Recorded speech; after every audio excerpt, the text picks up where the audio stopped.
Thanks for the introduction. Thanks also for the invitation of having me here to present this seminar. And so what I want to talk about today is I want to talk about this reference of this work that we completed very recently together with so my advisor Bram Vancraeynest-De Cuiper, Laurens Lotens, Pepe, Kevin Vervoort, and Dominic Williamson. And so this work, this fits in the broader literature that we have developed in our group and many other groups around the world of the problem of putting categorical symmetries on the lattice in one-dimensional lattice models and studying their properties, such as anomalies or gauging of these categorical symmetries. And so it's especially this gauging of categorical symmetries that I want to address today. So this is covered in this paper. And what we show in this paper is we show that given representations of categorical symmetries on the lattice, I will explain a bit more detail what this entails, that you can gauge these categorical symmetries using a gauging map. That's something that we'll explain in the first part of this lecture. And we actually show that you can interpret all of these gauging maps equivalently as dualities of lattice models. And so these dualities, what I will explain a bit more detail what these dualities are near the end of the lecture as well. But roughly speaking, you can think of these dualities as equivalences between different lattice models. So these generalize Kramers-Rouanet duality of the Ising model, for example, but also Jordan-Wigner or Kenny-Tasaki, if you know. These are all the type of dualities that I want to think about when I say the word dualities within this context. So very roughly speaking, what I do in this paper, or what we do in this paper, is we take an approach of gauging group symmetries that was developed about 10 years ago in this paper of my co-advisor Juto Hageman and other people of gauging group symmetries on the lattice. So we take this approach and we apply it to categorical symmetries. And we use ideas that were developed a long time ago by Fuchs, Schweigert, and a bit more recently by Bartowacz and Tashikawa, of identifying within the categorical symmetry structure algebras that you can gauge on the lattice. And then we show this equivalence between these gauging maps and the dualities, and these dualities were classified in later work by Laurens, Clément, Gerard Doortjes, and Bram Vancraeynest-De Cuiper. And we show that this equivalence can actually be written down on the lattice as a quantum circuit that doesn't scale with system size. Okay. And just to remind you a little bit what these dualities that I mentioned before are, so let me just take the example as Kramers-Rouanet sort of introductory example, and just to remind you of what the setting is.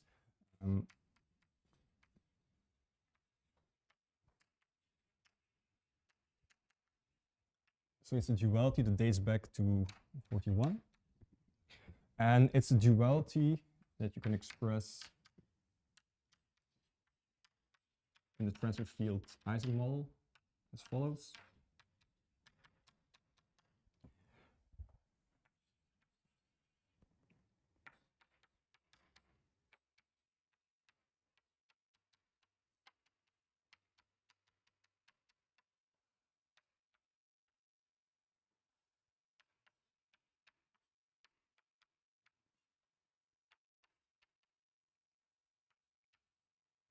So this Kramers-Rouanet duality, it's a duality of a transfer field Ising model, and what it does, it essentially takes your transfer field Ising model at certain coupling constant lambda, and it maps it to a dual model, which is defined not on the sides of my lattice, but rather on the lengths of my lattice, where essentially this coupling constant is inverse. So if I take this lambda out, I can see that this coupling constant in front of this transfer field in the dual model is actually just lambda inverse. And so this can be used, for example, to identify the critical point of the transfer field Ising model. So you can actually use this, impose self-duality of this model to identify the critical point as being the one where lambda is equal to 1, exactly. But also this kind of duality and generalizations of this duality is something that you can impose or can use, exploit in computations on a computer, for example. I think this is the main motivation as why we look at dualities and gauging of symmetries in our context, in our group. Because if you take a model and you gauge it, you map it to a model, a dual model, which is in a different phase. For example, in this example of a transfer field Ising model, it's very clear that if you take in one model the limit where lambda is very, very small, you're in the symmetry broken phase.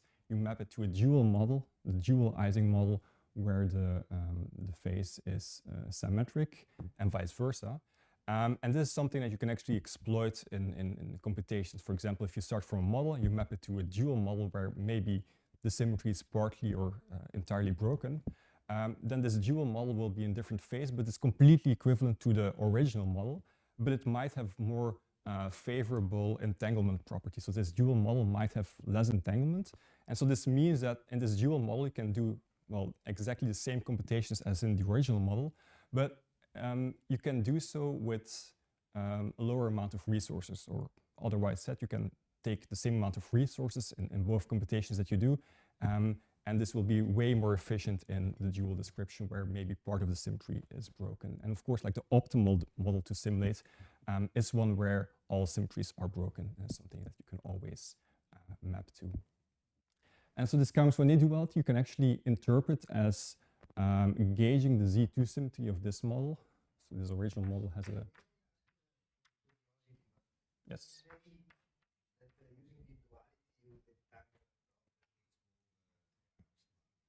Mm-hmm. Mm-hmm.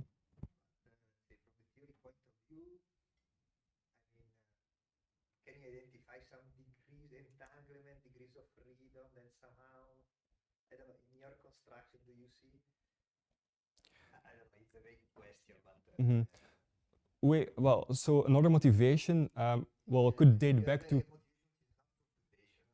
Well, Kenny-Tasaki, for example. So Kenny-Tasaki is a duality between an SPT phase and a symmetry broken phase.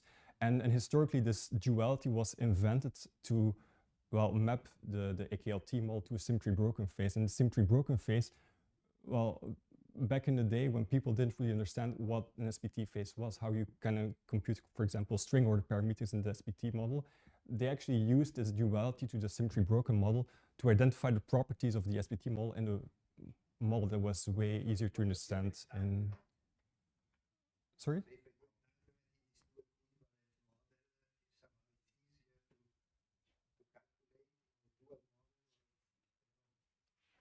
That's actually a very important motivation. Something that was not understood is how do you label the excitations in your team and what diffuse? Okay, because the whole spectrum is again built out of single target excitation. It was not understood that you have a partial symmetry broken phase, what the labels are of these excitations. And we can only do it using these dualities. We understand how to construct this excitation.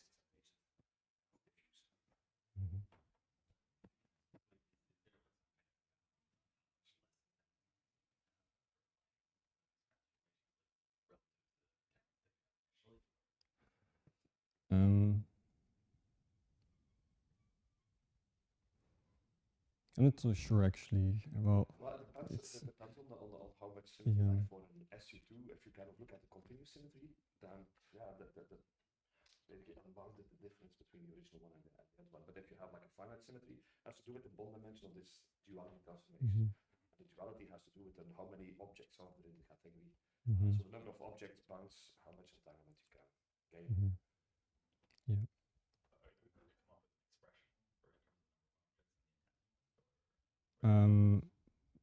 Indirectly, yes, at the end, yeah.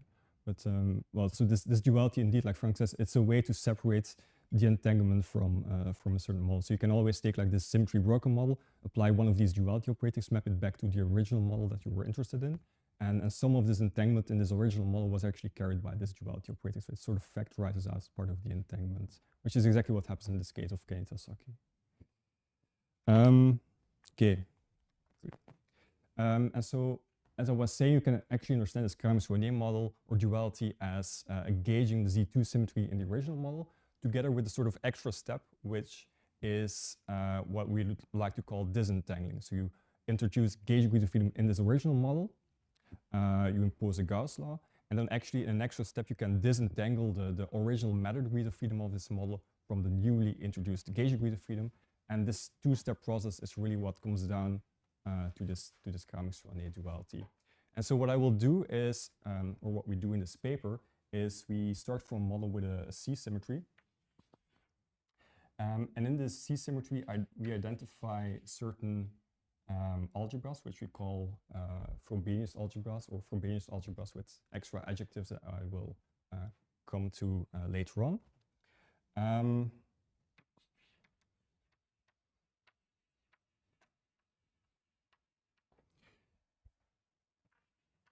You can gauge these Frobenius algebras, and then the claim is that gauging this Frobenius algebra plus disentangling, or going to disentangling, which is equivalent as saying that we go to an effective Hilbert space.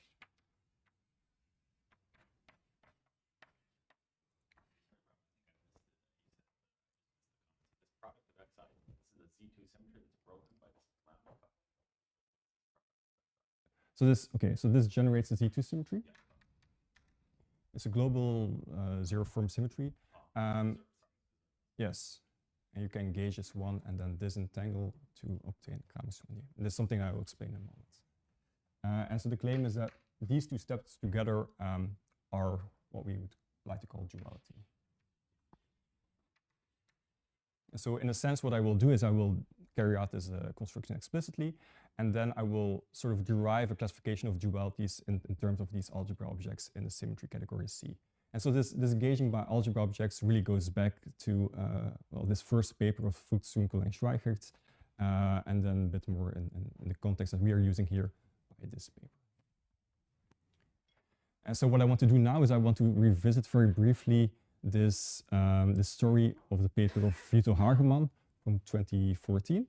I want to carry out this gauging of the G symmetry, and I will go through some steps, and then I will identify which steps we will actually generalize in this setting of categorical symmetries to obtain this picture from the paper that we just wrote. Okay.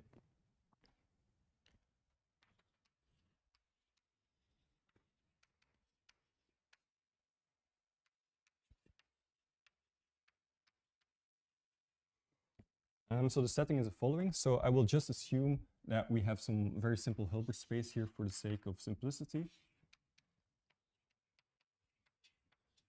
And I will just have G dimensional qubits on a chain.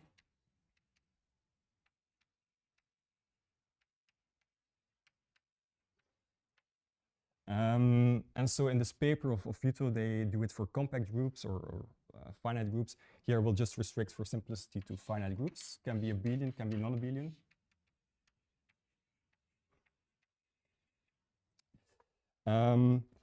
And to set some notation on this group algebra, I will define some actions. I will define a left action. I will define a right action.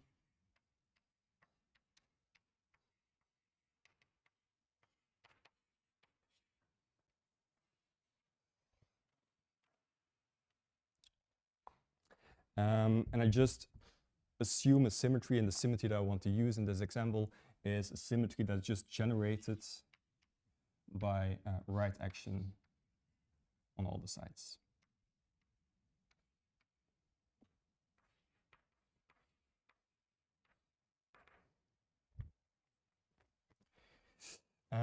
So I will do this in full generality for any group G, but I will comment on the case of G equal to Z2, which will recover the Ising model, just for the sake of being somewhat complete. The reason I want to do it for general groups is because this will just highlight all of the subtleties as well that we will need to address when dealing with the categorical symmetries, or at least it will highlight some of the subtleties. And so an example model that has this kind of symmetry is the following. So you can think of a generalization of the Ising model for arbitrary groups, which is the following.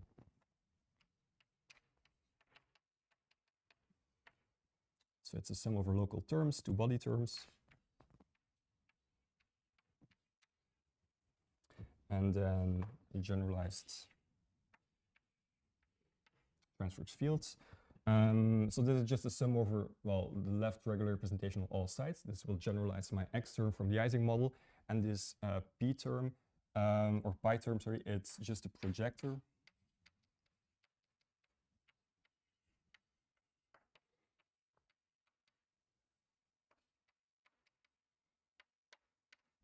And what it does, it takes two neighboring sides and it projects it to 0 whenever these two groups elements are different.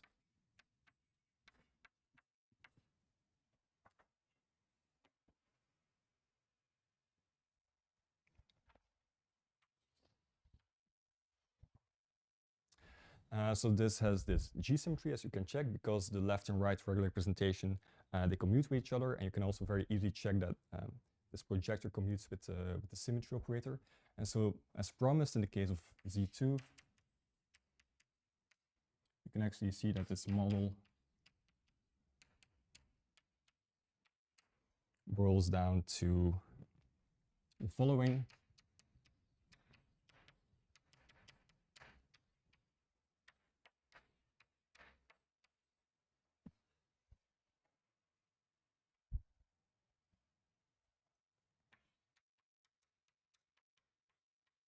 So up to a shift in the spectrum and up to a scalar multiple of 1/2. This is just the Ising model that we wrote down before. And this doesn't really matter that I shifted here and that I have this prefactor. It's just that this way of writing down this G-symmetric model is a bit more convenient of what I want to achieve here. G times H minus 1. G times H is 1. That's also possible. This delta? Yeah.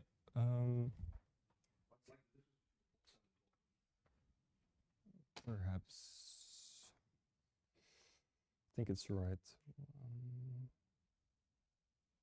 Well, it doesn't matter in the Z2 case, that's for sure. But yeah, I will just leave it at. We can discuss more later on, but I think this is fine. Okay. And so what I want to do now is I want to take this symmetry and I want to gauge it. And the way that I will do this is in a couple of steps I want to highlight first before we actually do it. So what I will introduce is I will introduce gauge degree of freedom for this G-symmetry. These will just be copies of the group algebra on the links. So I didn't really mention this, but all of these degrees of freedom here live on the sides of my lattice.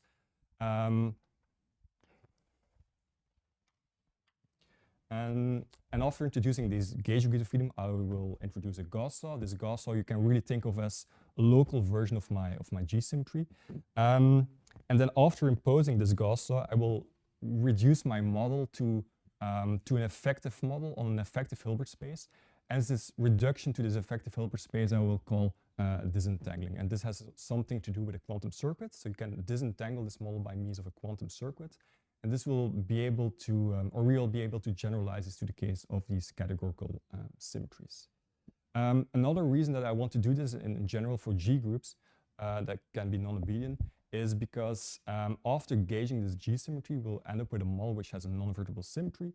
And I think it's also one of the main conclusions of this work or this line of research that you can actually compute or construct very interesting symmetry structures by this procedure of gauging ordinary symmetries. And this is something that I want to express explicitly in this model as well.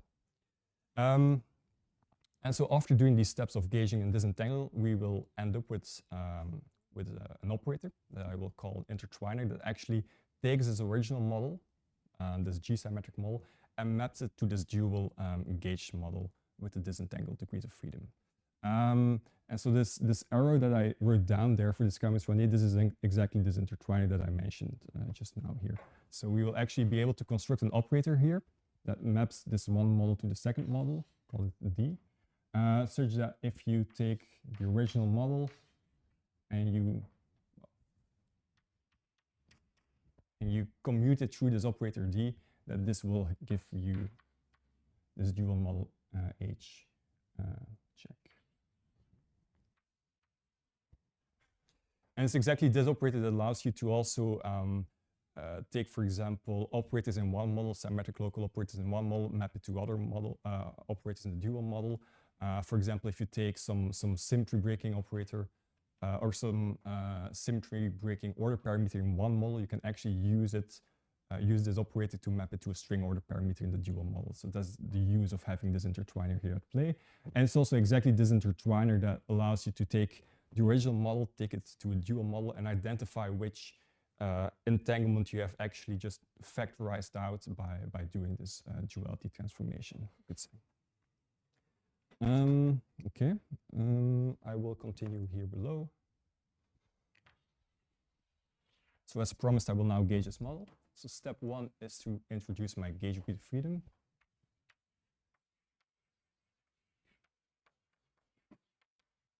This essentially boils down to taking this original Hilbert space H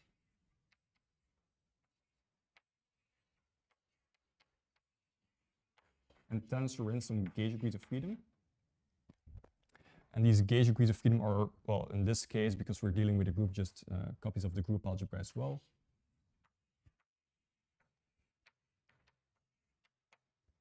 And as promised before, these will live on the links of my lattice. So if this H has some g-dimensional qubits on the sides of my lattice, then this enlarged Hilbert space has both these original matter degrees of freedom and also some degrees of freedom in between on the links. So schematically, it boils down to this.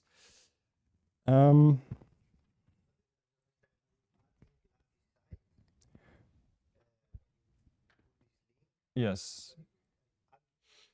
You are enlarging the lattice, or you are So enlarging the hyperspace each on each lattice? yeah, so what I did is I start from a Hilbert space where I have just degrees of freedom on the sides. Between those sides, I now add in these gauge degrees of freedom. So I start from some lattice and I added in new degrees of freedom. That's what I did. So I enlarged the Hilbert space on this existing lattice, if you wish. It's also something you can do in any dimension. So maybe it's conceptually easier to think of 2 dimensions, for example, where you have some 2-dimensional lattice, you have some sides with some degrees of freedom, and then on every link between those sides, you add in these g-dimensional qubits.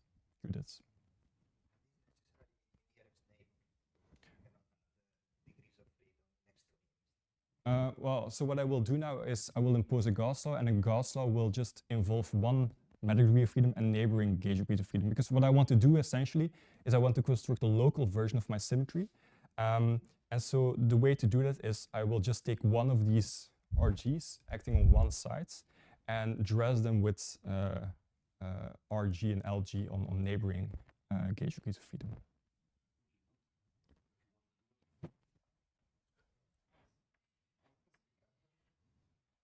Okay. And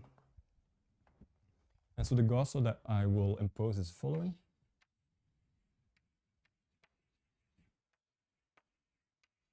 So I have operating G labeled by a group element small g on every side, which is of the following form. So let me just get this right.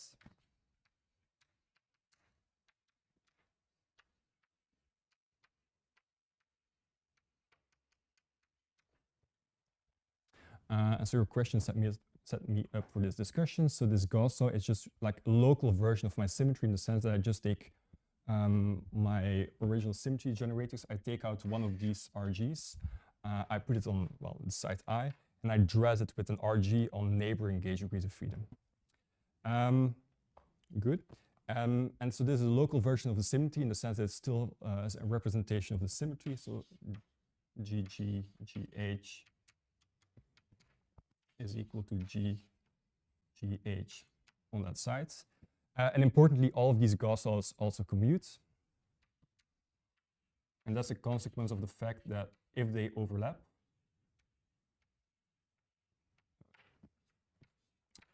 they overlap exactly in one gauge degree of freedom. And because the LG and the RG commute, also these Gauss laws commute.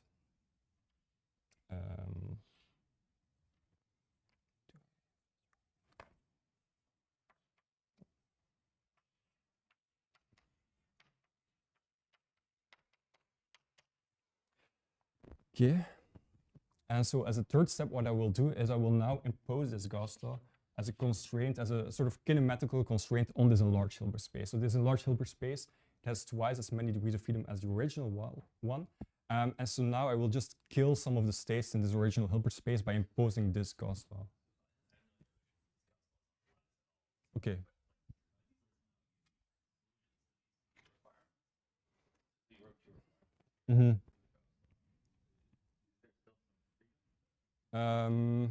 not much at least. I think, well, like we said before, you can probably just do this by taking the RG and dress it with more operators or more gauge degree of freedom. You could of course run but these are regular representations. One could say, okay, let's go even closer to what you do in defects. But this is of course for finite groups, you can just work with regular representation. Infinite subspaces. And it's of course for I not equal to pi. Well, they also commute when they. Yeah, sorry. Okay. Yeah. Like this. Yeah, sorry. Okay, good.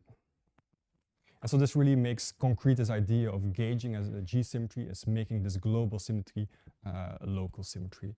And so I will now impose this Gauss law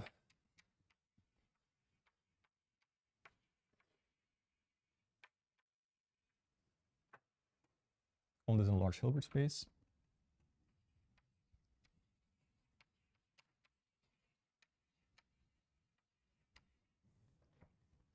And so I can do that by following means. So what I can do is I can just take all of the states in this enlarged Hilbert space and project on the states that satisfy this Gauss law. And so the way to do that is as follows. I can make a projector. It's something that acts on this enlarged Hilbert space. And it's just a product of local projectors where the local projector is just made out an average version of this Gauss law, this GI.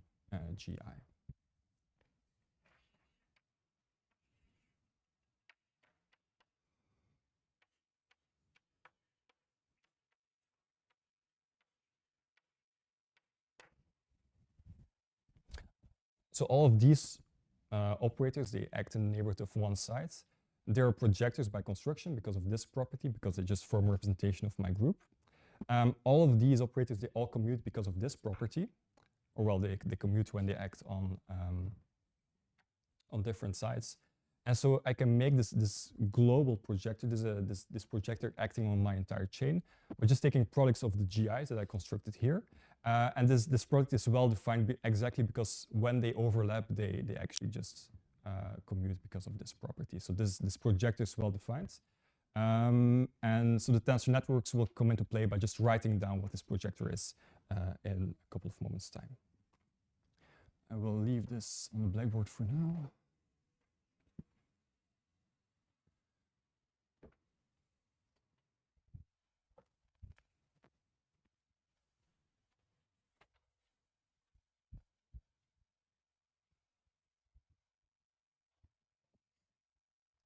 And so in the case of the Ising model, again, it's very easy to see that if you take G equal to Z2, then we had that this Gauss law was just equal to, well, G is the non-trivial element of Z2, just the XXX operator. And then this projector is just, so this local projector is just, in the case of Z2,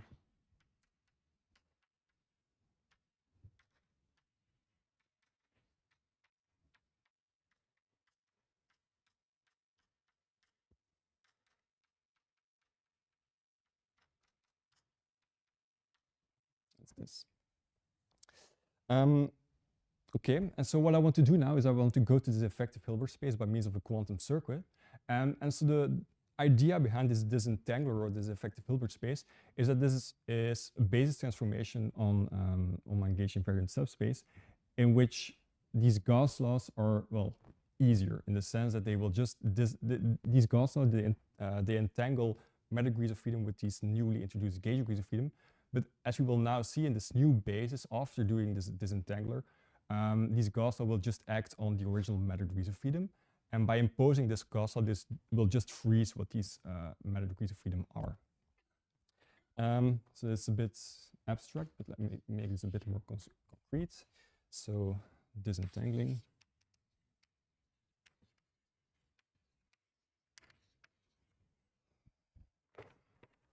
So I will write down a quantum circuit, call it U.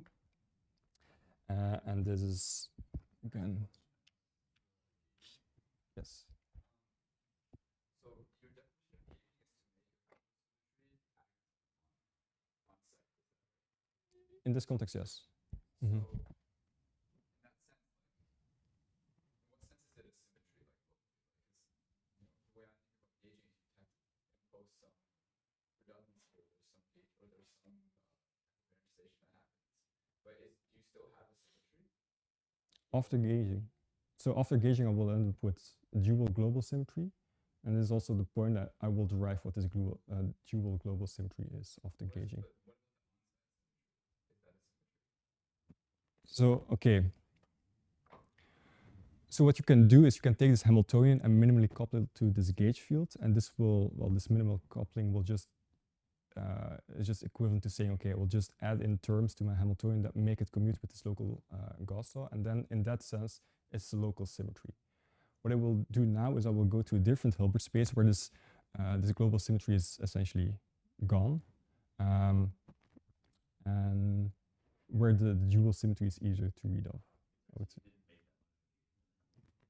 Well, I could do it in between these steps, but I will skip that. For now, I'll just first do disentangling and then show what the dual Hamiltonian of these steps will look like.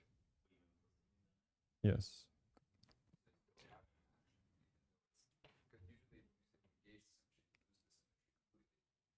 Mm-hmm. Well, in this step, yes. But after gauging, so after gauging and then disentangling these matter degrees of freedom, I will end up with an effective dual model where the original G symmetry is gone, and I replace it by this dual rep G symmetry. That's what I will end up with.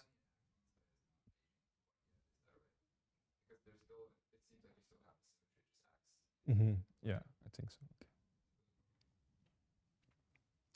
Okay.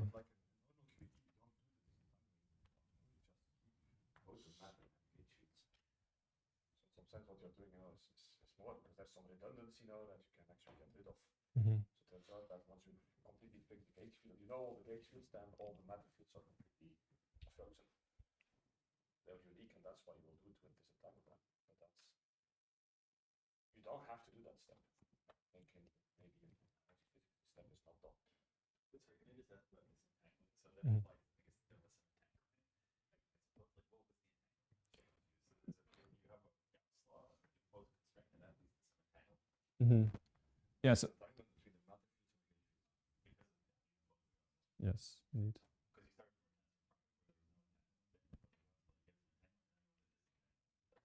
no, you want to disentangle the matter fields. Mm-hmm. You basically transferred all the entanglement of the matter fields into one of the gauge fields. like G invariance in this.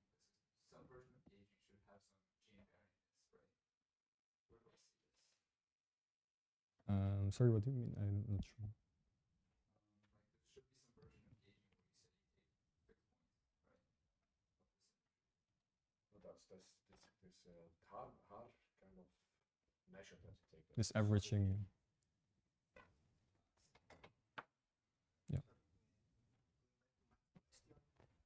Just to understand.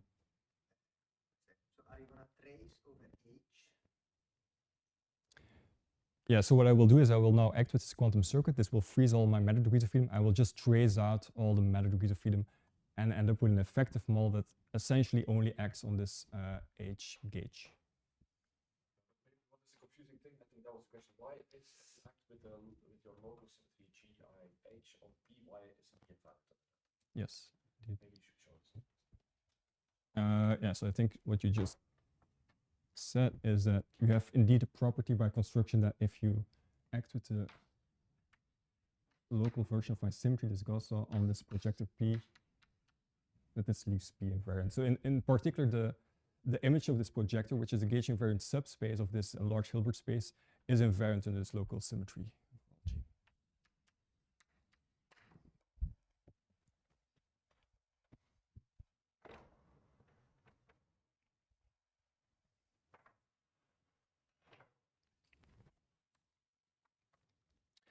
Okay.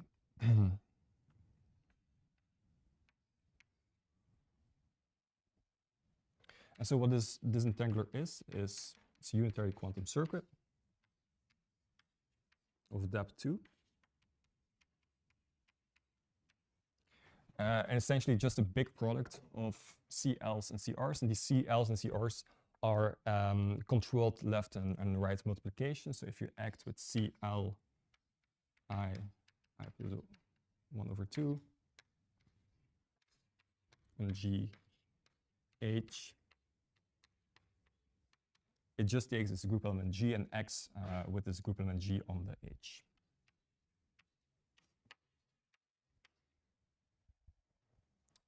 And similarly for the CR.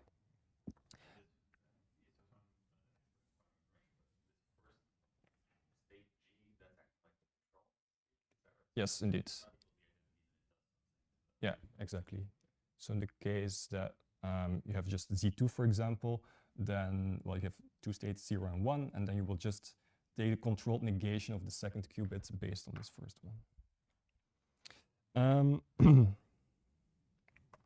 As you can actually show very easily that this quantum circuit has the effect that if you conjugate this Gauss law with this quantum circuit, and what comes out is something that is disentangled in the sense that what comes out is just Rg of I. So I just trade, by going to this dual basis, I trade my Gauss law that acts on 3 sides to something that only acts on the original matter degrees of freedom.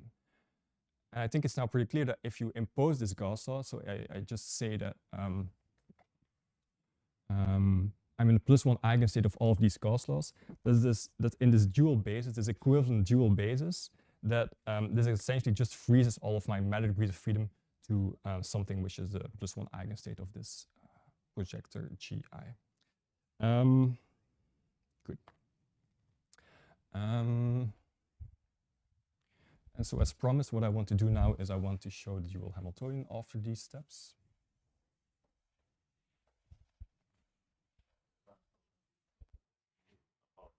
This mu I apply to state. This is an operator, and I'm going to apply to ground states. This one? Yeah, or whatever you're Yeah, it's well, I apply to my states, but it's also something that I apply to my Hamiltonian, for example. So what I will do with my Hamiltonian is I take this Hamiltonian, I minimally couple to my gauge field by introducing, well, extra terms in the Hamiltonian, or, well, larger terms in my Hamiltonian. And I will also just conjugate my new Hamiltonian with this quantum circuit, and this will yield my dual Hamiltonian, this effective Hilbert space.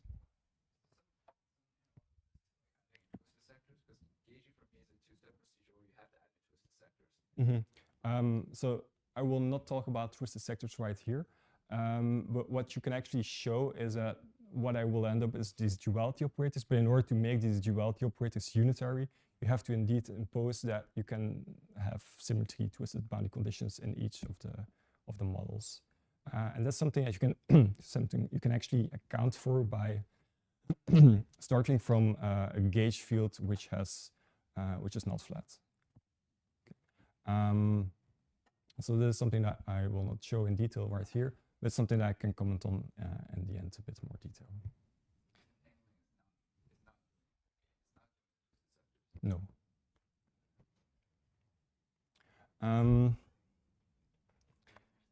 Sorry, but so Eric was talking about tracing out over the matter.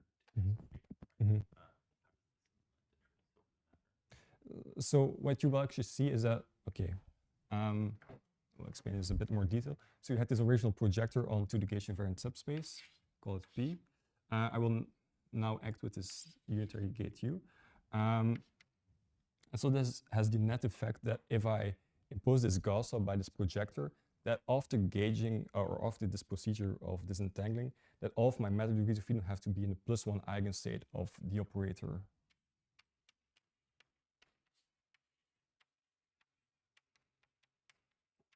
of this one. And so this essentially frees all of my matter degrees of freedom. I can just project onto the +1 eigenstate of this operator. It is more confusing, but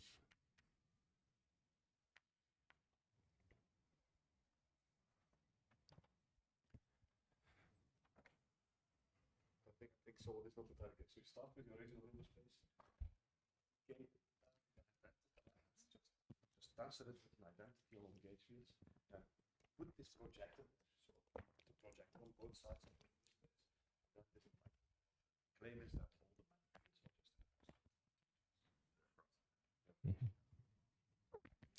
Yeah, indeed. And so what you end up with for the Hamiltonian, for example, is that the dual Hamiltonian is a generalized version of this Kamen-Schmidt dual of the Ising model for G symmetry in this case. Let me just write it down.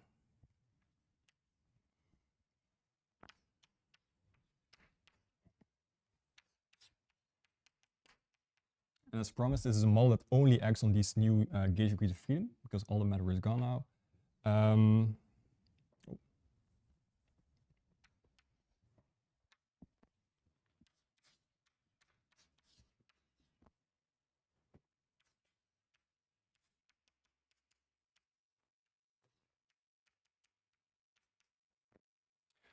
So the dual Hamiltonian is one where I treated essentially the transfer field for this new operator pi. This acts on one side and generalizes the transfer field of the dual Kamen-Schmidt Ising model.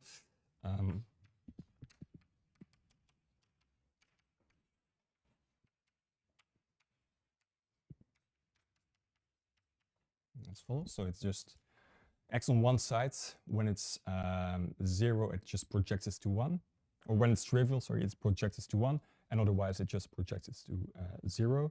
And then this term is just like a nearest neighbor interaction that if you write it down for Z2 explicitly, becomes the following.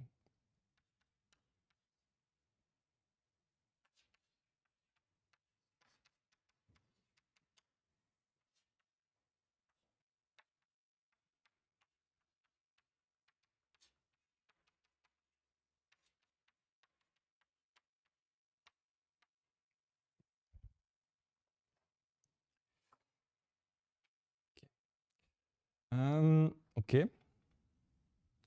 And so what I want to do now is I want to write down an operator that, as promised, takes my original H, my original Hamiltonian, to this dual model by commutation. So what I want to do is I want to find an operator D such that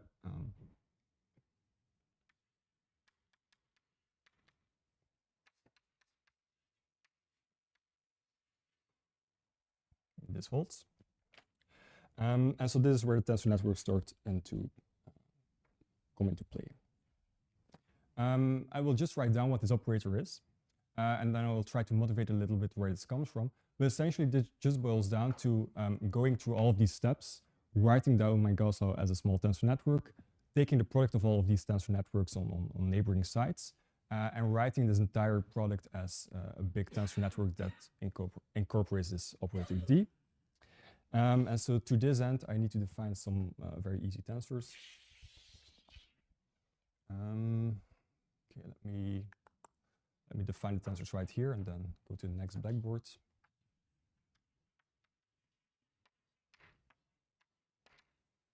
So I will define a tensor that I will denote by plus. And all of its legs are just labeled by group elements. So the virtual spaces of these tensors are just also copies of a group algebra. And this is a tensor that's only non-zero whenever the product of the G and the H over here is equal to this group element over here. So G times H has to be equal to K. I also have a rotated version of this tensor with incoming legs.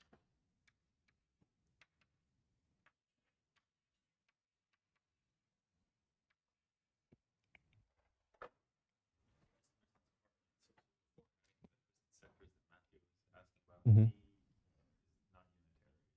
Yeah, indeed. It's not unitary when you put it. Yeah, indeed.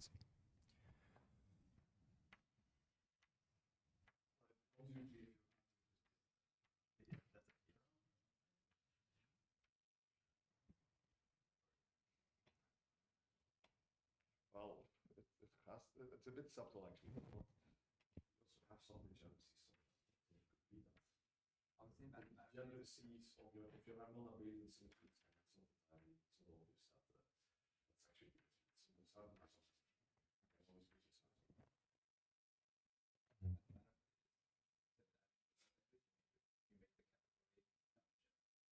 There's always good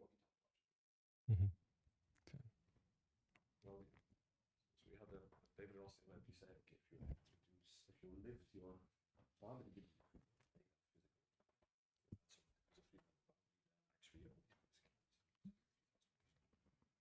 but you might have to balance so it's not entirely clean. It's a bit more subtle than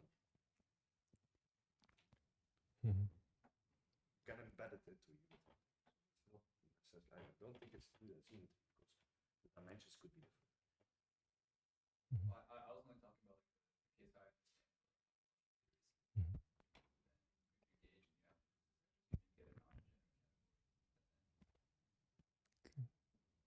Yeah, but so the point is that if you take this, like any model with any symmetry and you dualize it according to this procedure, you end up with a dual model that has the same spectrum, but of course some of the eigenvalues in one model can be obtained in a different sector than in the dual model. And the degeneracies might be different between the models. And then have a final tensor that's just like a delta tensor in the sense that it's only non-zero when all of these group labels are equal to each other.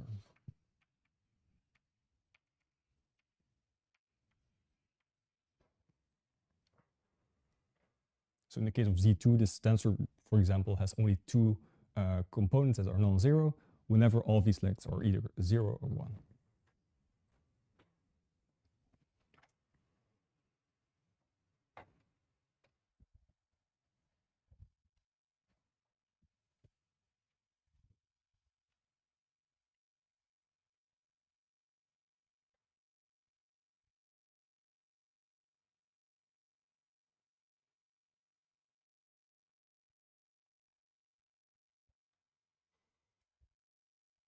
And so using these tensors, I can then write down my operator D. So this is a bit of a claim here. This is the right D to do it. So let me just get the conventions right.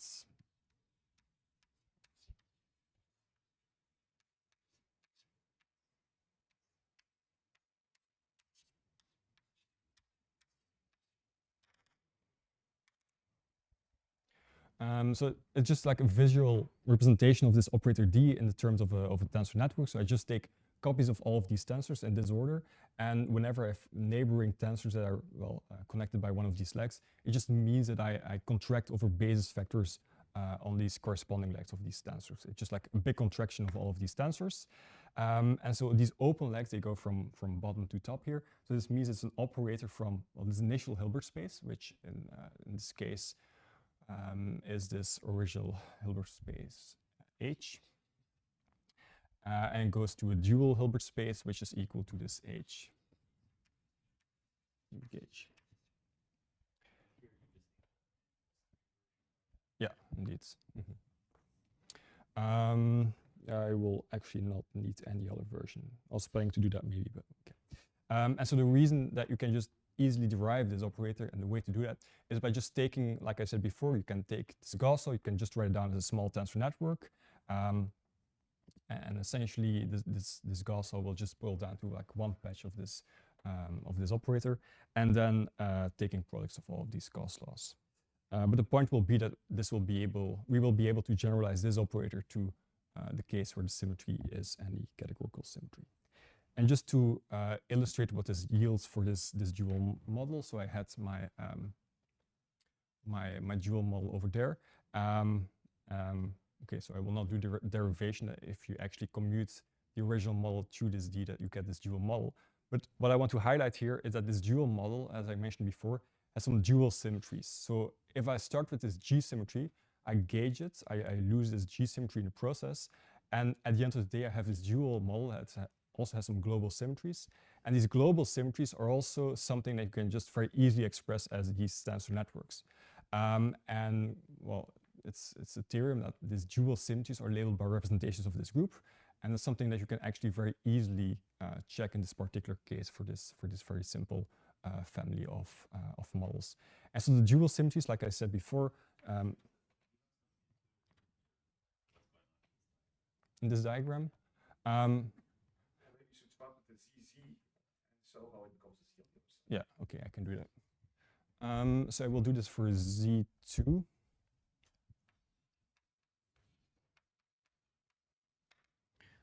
We'll use a different color for this. So I will just start from a symmetric Z2 operator. So that would be the ZZ indeed. So I can start from a ZZ operator acting below. And what I can do now is I can use a property, the local symmetry properties of these tensors, to actually pull the ZZ through this operator. And so this first tensor, it's a delta tensor.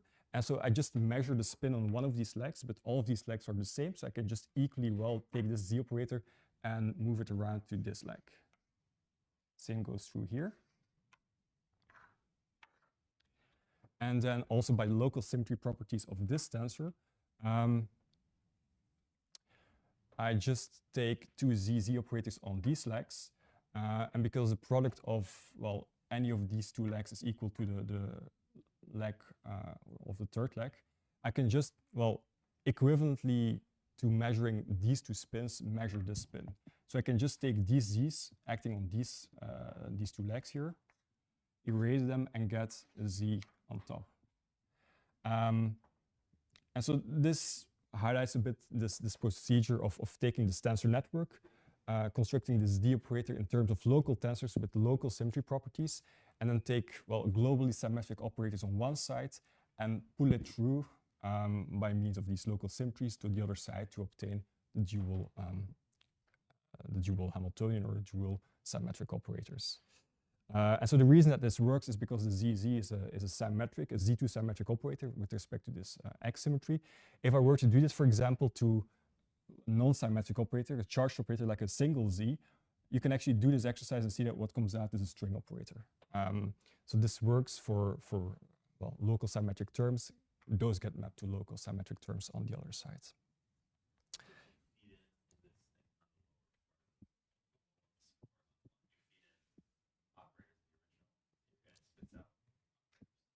Exactly. Indeed. To see like an X, maybe you should also. Yeah, that's good. Different colors. So I have a single X below.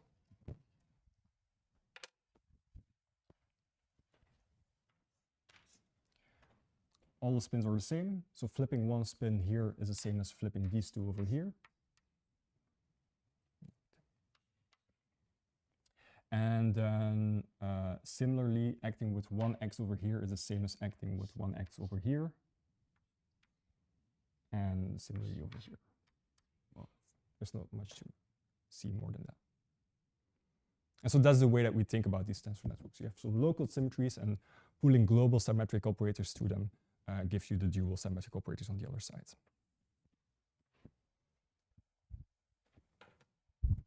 Okay. And so what I wanted to do is I wanted to write down the symmetries of this dual model just as an illustration, and then go from there a little bit more to the categorical symmetries. I'm a bit behind on my schedule, but I think I will be able to finish most of what I wanted to say. So the dual symmetry .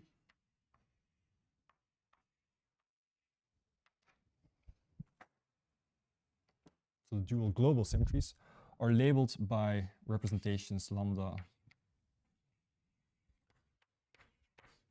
of this group G. And I can also express this symmetry as a tensor network. It's a very easy tensor network in the following way.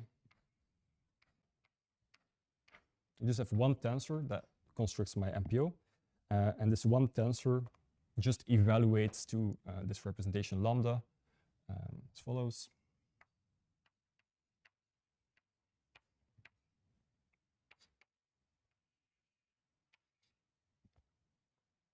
So remember, it acts on G-dimensional qubits. It's diagonal in this vertical label. And this horizontal label, or these horizontal virtual spaces, are just labeled by indices in this representation lambda. And this entire tensor evaluates to this representation lambda in this group element G for the components I and J.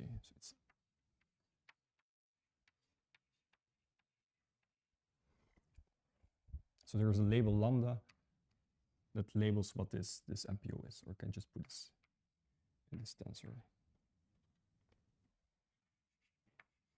And so for every representation, I just can write down such an MPO, and you can very easily see that it commutes with this dual Hamiltonian, because, for example, the RG-LG term if you act with this RGLG followed by applying this symmetry operator, I just get a lambda G inverse times lambda G, and those cancel on the bonds of this MPO.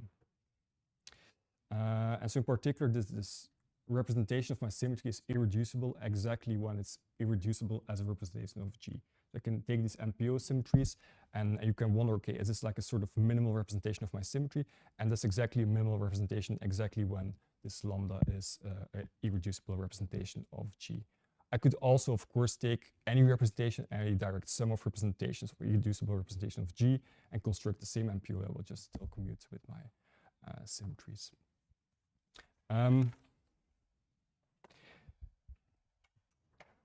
And I want now to highlight some of the properties of the symmetry operator that generalize to the more general setting of these categorical symmetries that we study. And then, well, probably briefly comment on the structure that I need to generalize the story that I just made in this categorical setting. I'm thinking what to erase right now. I will just erase the disentangling for now. I want to keep these steps of gauging on the blackboard for a little while, just to make the comparison with the next construction.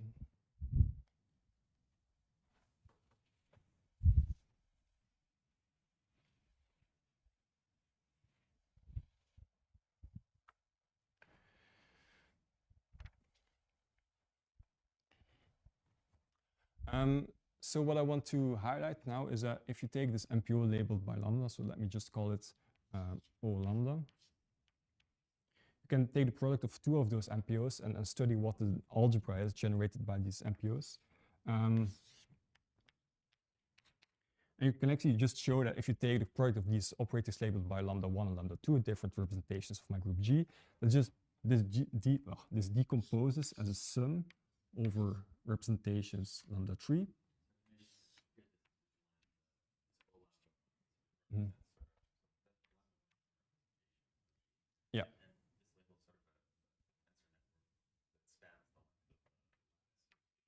Indeed. Indeed, yeah. So this, okay, this is very small, but like if lambda 1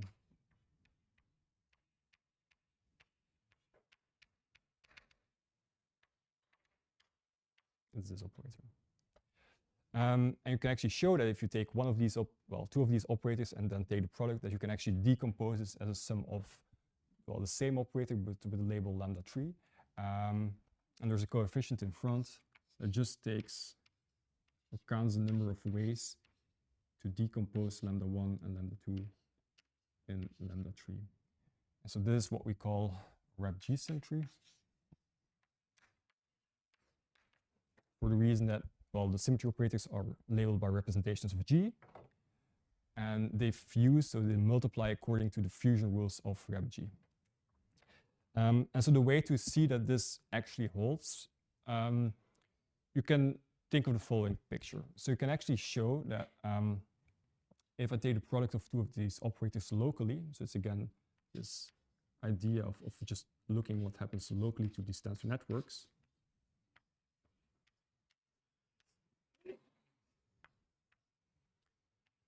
Then, well, so this is tensor product of two representations evaluated in some group element.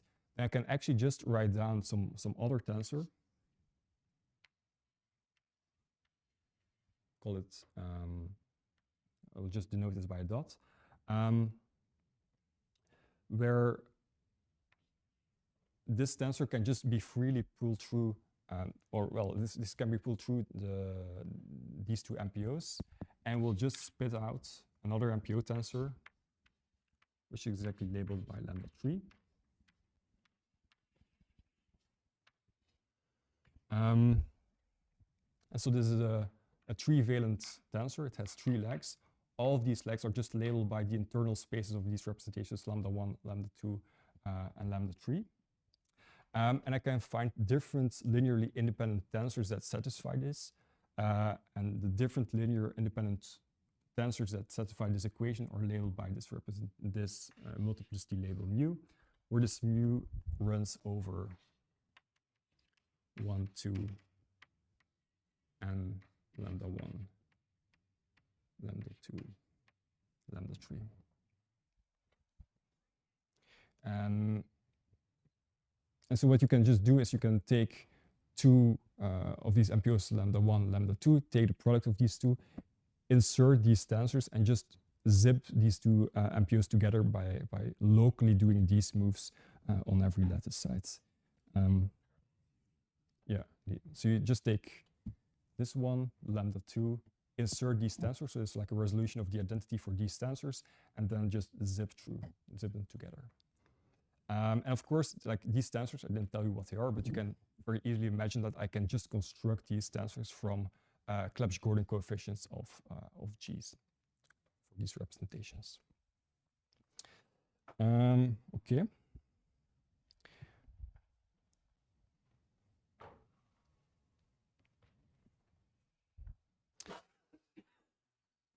And so what I will claim now, and I think this is something that I will skim over a little bit faster, is that so this sort of structure that you can actually construct MPO representations for any fusion category, because this rep G is not a group anymore in general, it's a fusion category.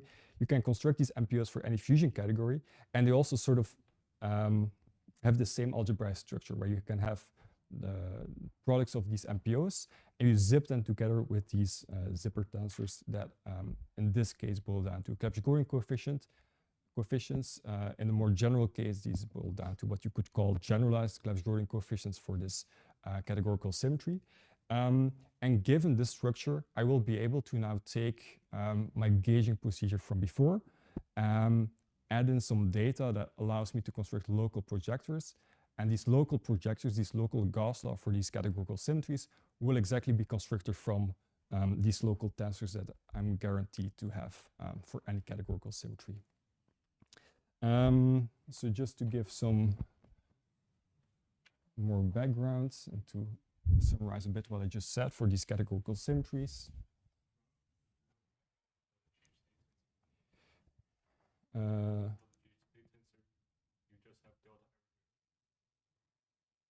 Wait, sorry. This one? This one? It's a delta, and it's only non-zero when G times H is equal to K. Is this your question? I'm pretty sure this is correct, though. Ah, this one. No, it's a different one. Yeah. Okay. Yeah. Okay, this was maybe not clear, but okay. Yes. No, sorry. Yeah.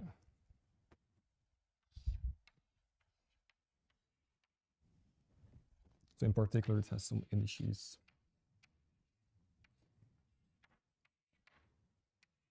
Where I is equal to.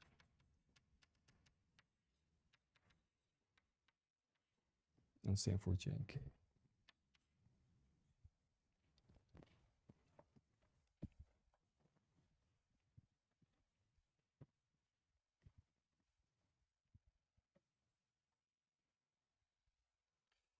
Okay. So given a unitary fusion category C, which consists of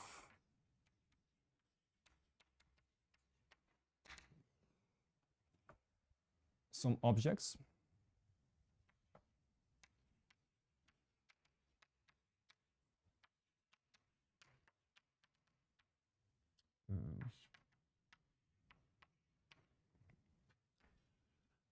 some set of fusion rules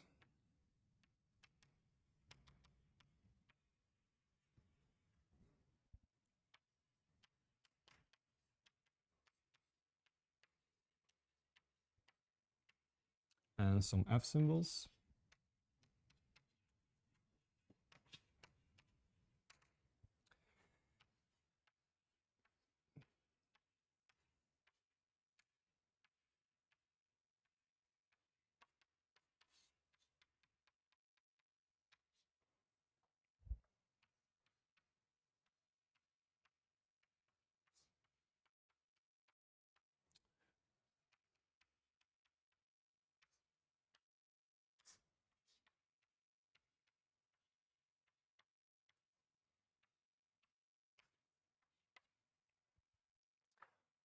given this data, I can now construct MPO representations of this fusion category in the same way that I did for RepG. Typically, there are different representations of the same fusion category, which are also labeled by my module categories. This is something I don't want to go into too much detail, but you can guarantee that there always exists a representation of a fusion category by taking this module category that I just mentioned to be the regular module category. And this is a construction that actually goes back to these annual explain chain constructions that also Paul Fentley was talking about in his previous talk, where you basically start from some Hilbert space with constraints, local constraints, and these local constraints basically boil down to the fusion rules of this category C. And then you basically act with the symmetry by inserting a line and then doing recouplings on this constraint Hilbert space. Using this F move and also some resolutions of the identity. And what this boils down to in the end is you can write this, or you can rewrite this entire action of the symmetry as an MPO where the local tensors basically just evaluate to these F symbols. And so this is a bit of a claim, but it's very easy to check. So for every unitary fusion category C, there exists an MPO representation.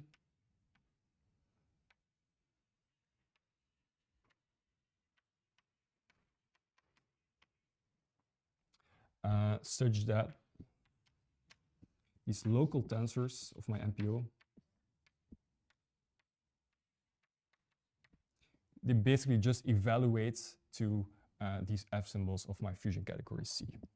And so for people who saw talks by Lawrence or maybe by Frank, the reason that you can actually just assign these F symbols to these tensors is because these tensors, they have some internal structure that reflects all the fusion rules of this F symbol. It's something I don't really want to talk about right now as well, but it's something that I think it's important to stress that if you have such a local tensor that represents this fusion category C, that this has some local structure in terms of triple line tensors. This one effectively. So, I mean, this is just local MPO tensor. I just need some properties of this local MPO tensor in what follows. But under the hood, you have to think that if you take this MPO tensor and you look close, you open the box, that this MPO tensor has some internal structure that allows me to evaluate this entire MPO tensor to this F symbol of C. So this is a MPO representation you can take. There might be different ones, but in fact, all of the different MPO representations are also closely related to this gauging procedure that I'm sketching right now. So for the time being, it's sufficient to have just an MPO representation of this fusion category that's guaranteed to always exist because these F symbols are just part of the data of my fusion category. And so also in this case, you can show that these MPO tensors, they form a representation, or these MPOs constructed from these tensors form a representation of my symmetry because I have an equivalent pulling through or zipper equation for these tensors that, well, is of the same kind as above.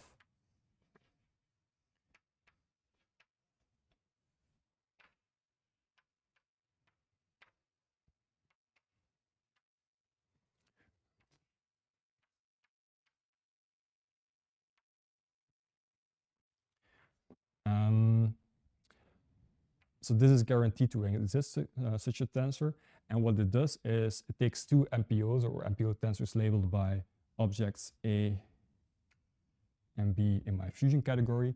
And it spits out this MPO tensor on the right-hand side labeled by C, where C is contained in the fusion product of A and B. So C is a label of my fusion category, and it has to be contained in the tensor product of these labels A and B. And there might be some multiplicity here as well, which is, well, kind of important for what follows. So C is contained in A tensor B, mu is equal to 1, 2, and ABC. If you do this in the regular representation, this is nothing more than a pattern equation. Yes. equivalent to the map. I will sketch this right now. Yeah.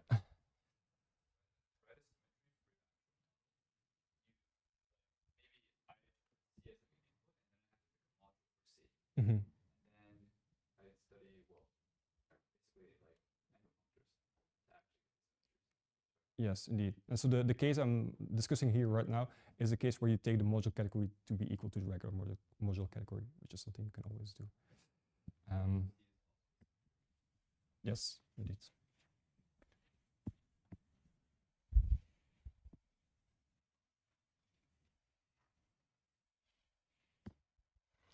And to come back to the question that we just raised, like the reason that this holds is because this tensor here, this trivalent tensor, also has some internal structure.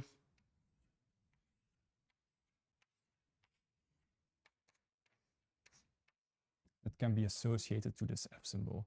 And then what you have here is 3 copies of F is equal to 2 copies of F, and you do the math, you work out all the details, and then you see that this equation just boils down to the pentagon equation satisfied by these F symbols. Okay. Good.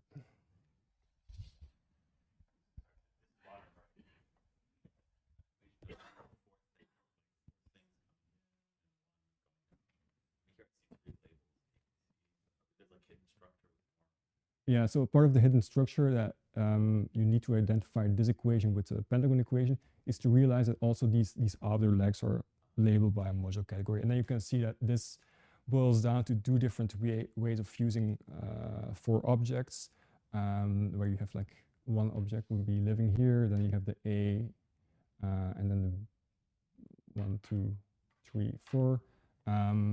And the 2 different ways go via, well, first fusing A and B to C, that's reflected in this tensor, or the other way around, first fusing C and D, and that's reflected on the other side of the equation. I mean, it's not completely clear from this equation, but to answer your, you have to do it, and the way to do it is to just insert all of these internal structures in this equation.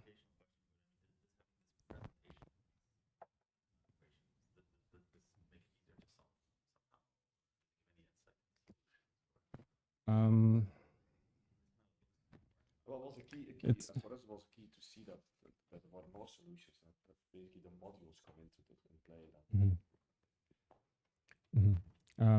This was also something I wanted to sketch a little bit maybe, but so these fusion tensors, they satisfy some recoupling identity, which is of the form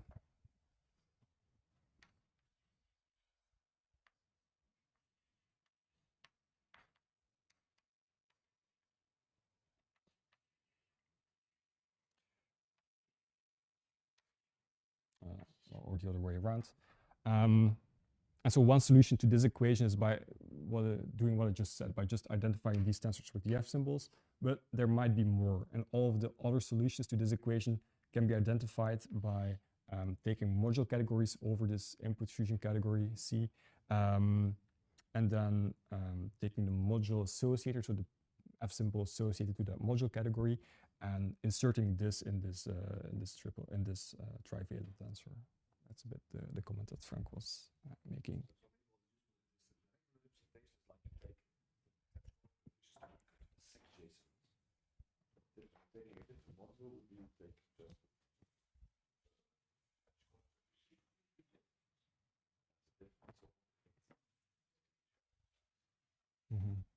Because both the 6Js and the Clebsch coordinates recouple with the 6J symbols.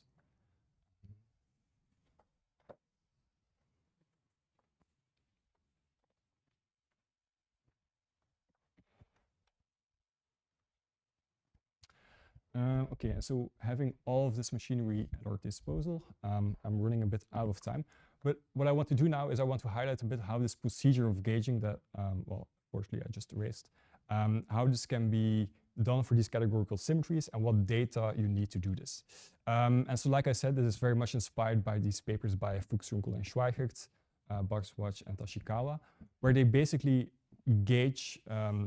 quantum field theories with some categorical symmetries by taking the partition function of these quantum field theories and inserting certain networks of what they call algebra objects. And so this is what I want to highlight, what these algebra objects are and how you can actually use them on the lattice to construct a gauging map for these categorical symmetries. And then I don't think I will have time to really make a connection to dualities, but this is something that we can maybe discuss in private in a bit more detail. So what is this notion of algebra objects? It's a collection of data that will allow me to write down these commuting local projectors that generalize these Gauss laws. And so what it is, it's something that lives in this fusion category of symmetries C. And so it's a collection of topological lines in C. So A is a collection of topological lines.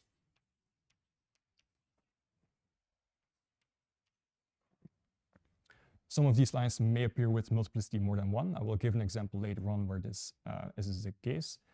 And it's supplemented with tensors or with morphisms, which I call M,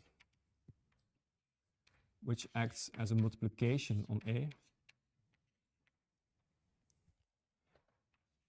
M check, which is a co-multiplication on A. And a unit and a co-unit acting as A to the identity in C and the identity in C to A. And so these morphisms that I will later be identifying with these tensors, they satisfy some constraints. So let me write down what the constraints are. So first of all, what this M is, it's a multiplication that sort of cancels this F symbol in the following sense, that if I take a diagram of algebra objects that I fuse in two different ways,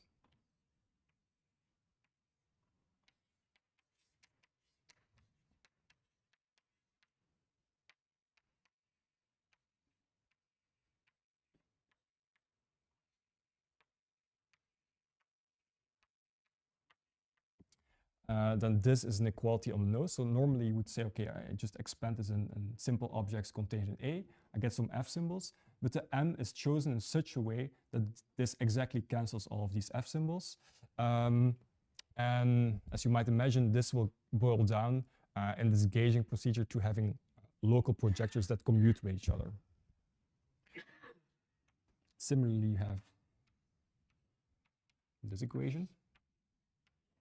And I will stop writing down all of the labels because the labels can just be inferred from the context.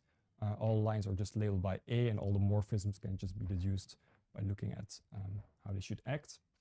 So this says that this A is endowed with the structure of an algebra and a coalgebra. Then furthermore, it has to be a Frobenius algebra, meaning that if I take this diagram, so this would be the composition of a multiplication and co-multiplication map, that I can really deform this as follows.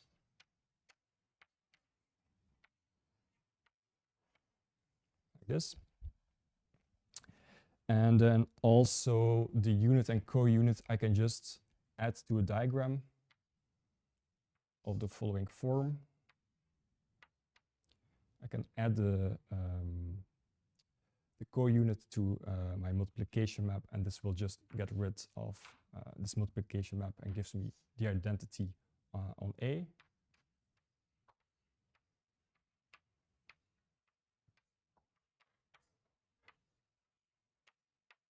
Same for the unit. And then finally, I can also freely just pop bubbles of algebra objects. And so an example of this is, for example, take C equal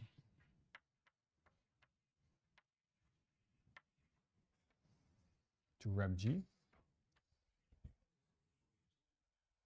From like historically, I'm not sure. I'm not sure. So if you take rep G as an example, then, well, you can think, okay, what are all possible solutions to these conditions? And so it turns out that all possible algebra objects are in one-to-one correspondence with subgroups of G and two co-cycles on top of that. And so what you can do, for example, is you can consider some symmetry rep G and think about gauging the entire rep G symmetry. And this boils down to picking an algebra object that as an object is just equal to the regular representation of G. And this would be an example where this algebra object A contains all simple objects of rep G with some multiplicity. So an example of an algebra object would be take all objects lambda with multiplicity equal to the dimension.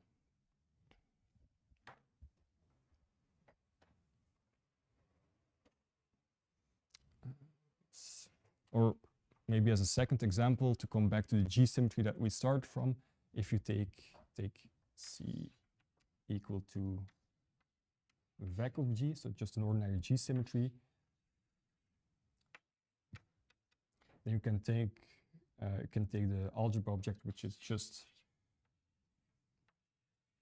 the sum of all group elements. And this will also, like in the previous case, just boil down to gauging the entire G symmetry. And so I want to think about this algebra object as really encoding a subset of symmetries encoded in this object that I will gauge. And then the different morphisms that I can choose for this multiplication map and this co-multiplication map and this unit and co-unit, they basically boil down to different ways of gauging. So for example, if I have a group, I can pick subgroups as subsymmetries that I will gauge, and these will just give me different algebra objects as objects in C. But then on top of every subgroup, I can still pick different choices of M and M check. And in the case of a group, this will just boil down to different co-cycle on that subgroup. So more generally, in this case of vec G,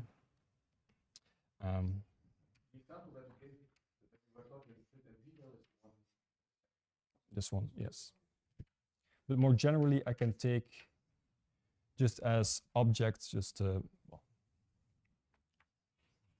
direct sum of group elements in a subgroup. And M is a morphism on that subgroup. I can express it in simple objects of H.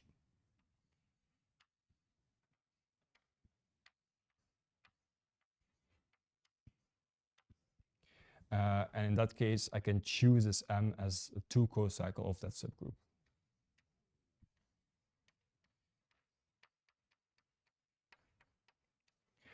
And so that's what I mean by, okay, pick a subset of symmetries that you want to gauge and a way of gauging that symmetry. And so the different ways of gauging an H symmetry is by either doing some untwisted gauging or some twisted gauging. And these different twisted ways of gauging the symmetries are just encoded in a choice of two co-cycle that essentially just resides on this vertex. And then all of these conditions, so the Frobenius condition and the algebra and co-algebra conditions, boil down to different incarnations of a two co-cycle equation for this choice of psi. And so what I will do now is I will just, in the last couple of minutes, just sketch what this Gauss law becomes for these categorical symmetries. And I will be using this fusion tensor that I mentioned before.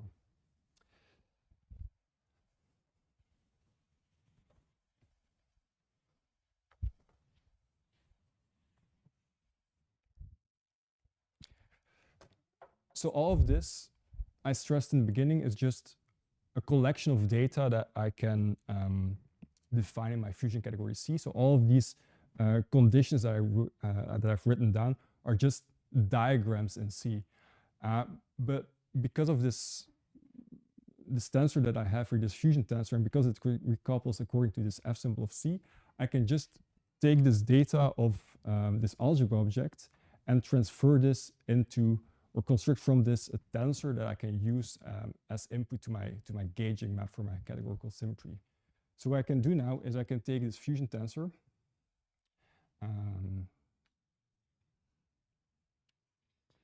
can take these fusion tensors, labeled by objects A, B, C, and mu. And I can just weigh these tensors with the coefficients of my algebra objects or my multiplication map of the algebra object of my choice.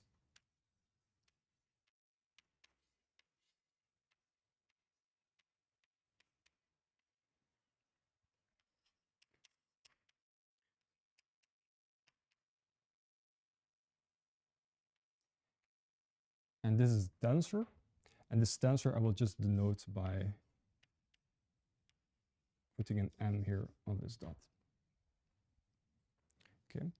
And so I stress again, so these are the components of my multiplication map, and this is this collection of simple objects contained in this algebra object A. And so in particular, alpha runs from 1 to the multiplicity of A in this algebra object, beta 1 to n b in A, same for gamma.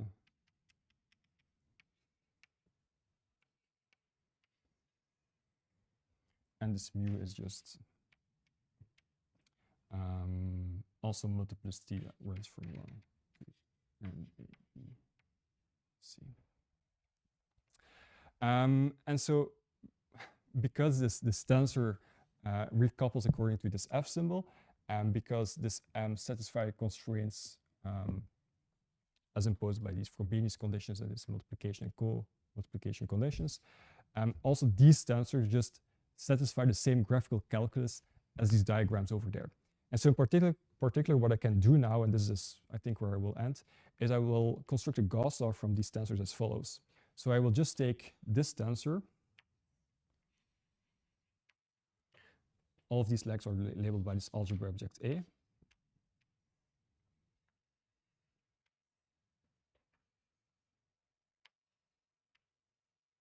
Take another tensor that I construct in the same way, but then with the co-multiplication M check. And make a local version of my MPO symmetry that's constructed from just taking all these MPO tensors labeled by blocks or simple objects in A, and terminating this MPO symmetry by these multiplication and co-multiplication tensors M and M check. And so the claim is that this is a good Gauss law for this categorical symmetry, in the sense that it satisfies a number of constraints or some number of properties that I want for this Gauss law that generalize directly this gauging map or this Gauss law for group symmetries. And so in particular, what we had, and I will just sketch this in like 1 or 2 minutes and then I will stop, is that this can be shown to define a Gauss law on different sides that commute with each other. And this commutation of different Gauss laws basically boils down to the Frobenius conditions that I had over here. So that's one property. A different property is that these actually define some projectors.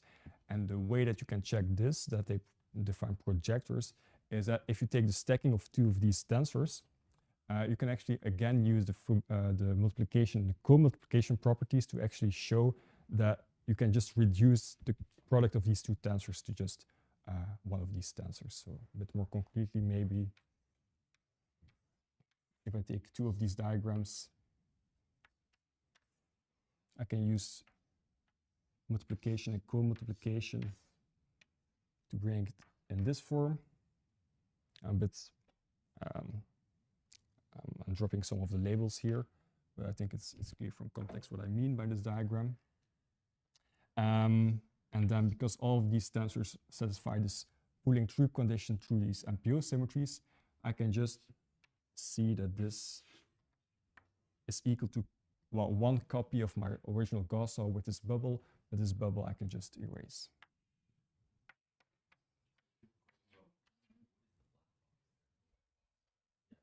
This one? It's my MPO symmetry. So this. The original symmetry of the model that you want to make. Yes.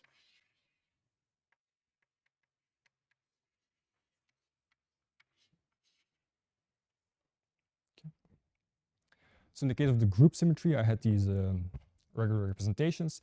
and I take just the superposition of all of these group labels, and this will just, if I do this construction for the group case, give me the Gauss law that I had in the beginning for this G-symmetric model. Okay. And so I think this is about where I want to stop. So you can just take this Gauss law, construct this gauging map from before. And so this clarifies this algebra object also as being the gauge field, so to say, for this categorical symmetry. And what I want to do now, and what we did in this paper, is I would like to disentangle this gauge degree of freedom labeled by this object A from these matter degrees of freedom that live on these vertical links. And that's something that we do in this paper. We can do that by means of a constant at quantum circuits, very much in spirit and very much inspired, let's say, by this construction from Yuto in this 2014 paper that I sketched in the beginning. And what comes out is actually that, which is probably not of a surprise for people that are familiar with algebra objects in different contexts, that by disentangling, you can actually reproduce MPO symmetries, which are not, or MPO duality operators, which are not labeled by this algebra object anymore, but rather by module categories over the symmetry. And so that's about where I want to stop. I will leave for discussion. We can have that in private. But this sort of classifies all duality operators by looking for algebra objects in the symmetry category, disentangling, and then showing that all of these disentangled gauging maps are labeled by module categories that we can also just write down explicitly on the lattice. And the way to do this is by applying some similar logic as we had here. So for these module categories, we also have some F symbols. And then these duality operators, these disentangled Gauss laws and gauging maps, can be constructed from F symbols that are associated to these module categories. And so this exactly also reproduces the work of Laurens-Lotens, for example, where he classifies duality operators in terms of module categories and constructs them explicitly on the lattice. Okay, so I think this is where I will stop and leave for discussion for a private session maybe.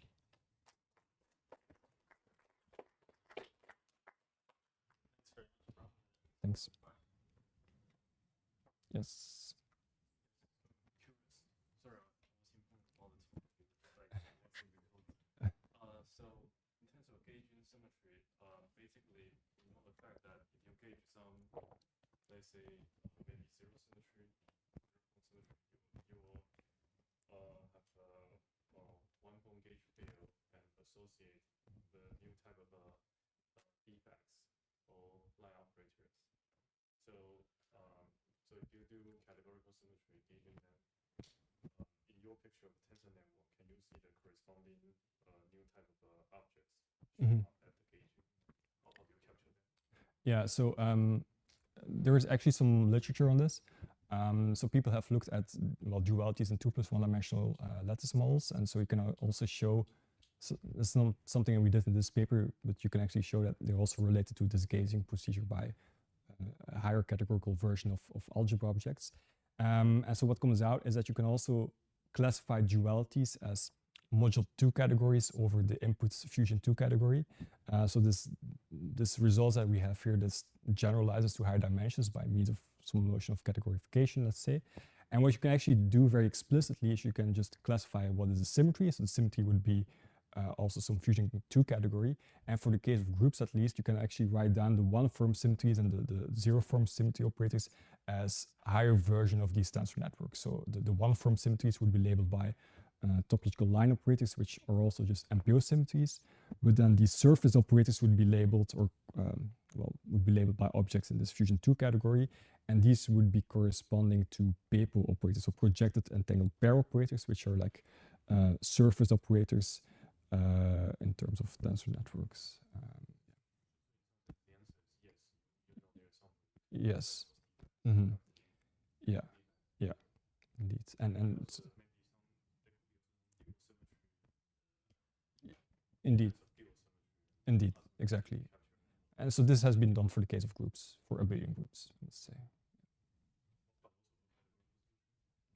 Well, we restricted to abelian groups because in that case we know most of the data that goes in the tensors, like the analog of these F symbols, let's say. There is a formalism for also the general case of categorical symmetries and general module 2 categories over that. But in that case, well, you can see what are the consistency equations that these tensors have to satisfy. But actually computing this data in this case is something that is a bit more tricky, and it's something that we didn't really work out for the most general case, let's say. And another another question is the dimensionality. How is the space-time dimensionality matter for your discussion?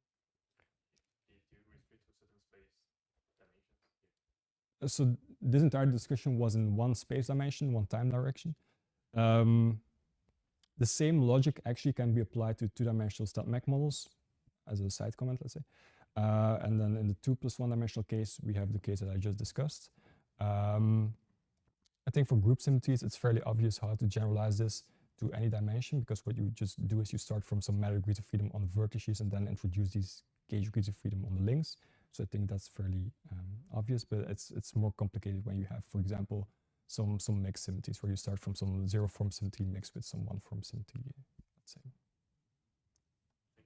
So at the beginning, you motivated this construction, computation of that, Mm-hmm. more efficient with this part. Mm-hmm. At the end, what is the computation? Yeah. So the next part of my talk would have been to construct this duality operator, so the analog of this mathematical D operator that I've written down for the G symmetry. And so what you can actually show is that by doing this transformation on a certain model, you map it to a dual model, which may be in a different phase. We can compute what this other phase is. So given that you have an original model in a certain phase, we know what the dual phase will be. And then I wasn't really planning to talk about the computational gains, but let me just come back to a comment I made earlier. By applying this duality operator, you can actually, well, get rid of part of the symmetry of your model. So let's say the AKLT model that I started from, the AKLT model, you have some symmetry, and by applying this operator, you can actually see that applying this particular operator to product states, which don't have entanglement, that all of the entanglement of this dual model is actually captured by this D operator, this duality operator. And so this entanglement basically boils down to the fact that all these duality operators, like I've sketched here before, are constructed from these MPO tensors that have some non-trivial bond dimensions. So this entanglement is closely related to this fact that these MPO dualities have some non-trivial bond dimension.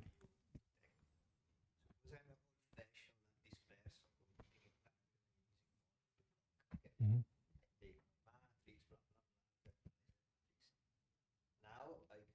Lecture and say, okay, there is a more efficient way to make this calculation. Is it true? If I use this duality, I don't know, can I reduce instead of computing a L by L matrix like I can do, I can compute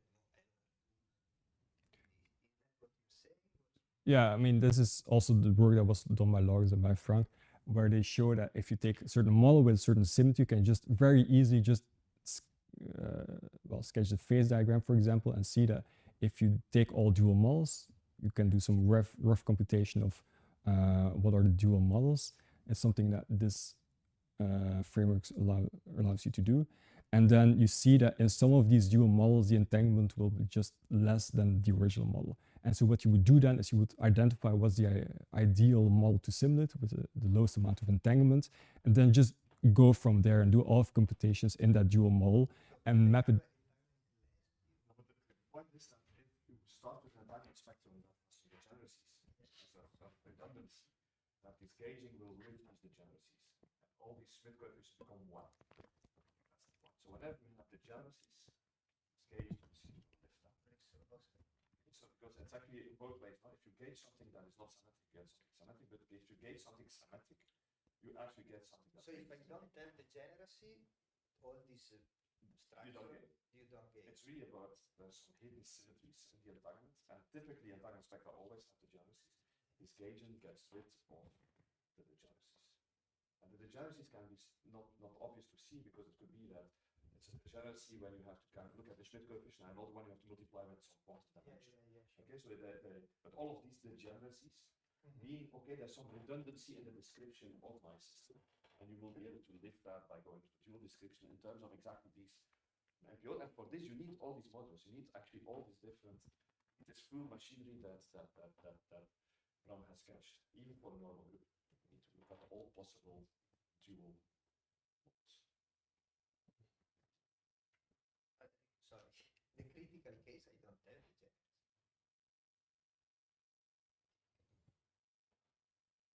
If I take Asimov at criticality, spectrum, a single particle in time spectrum, that's not a gender. It's not true, that's not true. You get, Yeah, you need a like, if you look at your, okay. but there's still two ways in which you can approach. You can critical model if you think of it as limits. Depending on from where you come, you'll get a chance or not. Yeah. Spectrum is continuous. See. Yeah. So. I have a few more questions. Maybe I'll just ask one. Mhm. So you did something of this disentangling step and saying that it was a finite depth Mhm. circuit in general. Was that unexpected for general fusion category? Was that something you expected? I mean, it sounds good, I guess, for computational reasons. Is there like a reason to have expected that? Well, so it's kind of unexpected in the following sense, like all of these duality operators, when you just write down what they are, you can always write them down as something in linear depth. And what this shows is that you can actually see this linear depth quantum circuit as like a two-step process where you just first do the gauging and then combine it with this constant depth quantum circuit. And the reason that this is constant depth, it's kind of obvious when you look at the final result. But the reason that it is constant depth is because you introduce like an extensive amount of all of these A defects. If I only introduce like a couple of defects, this is something I could have done.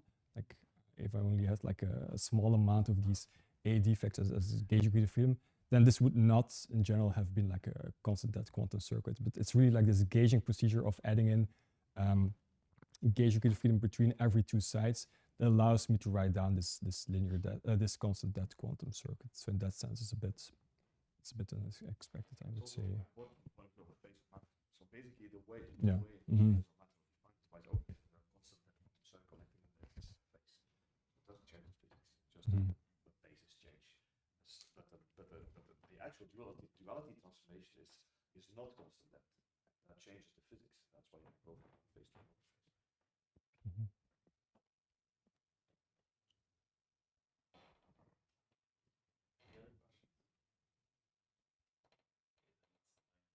Any other questions? Thanks.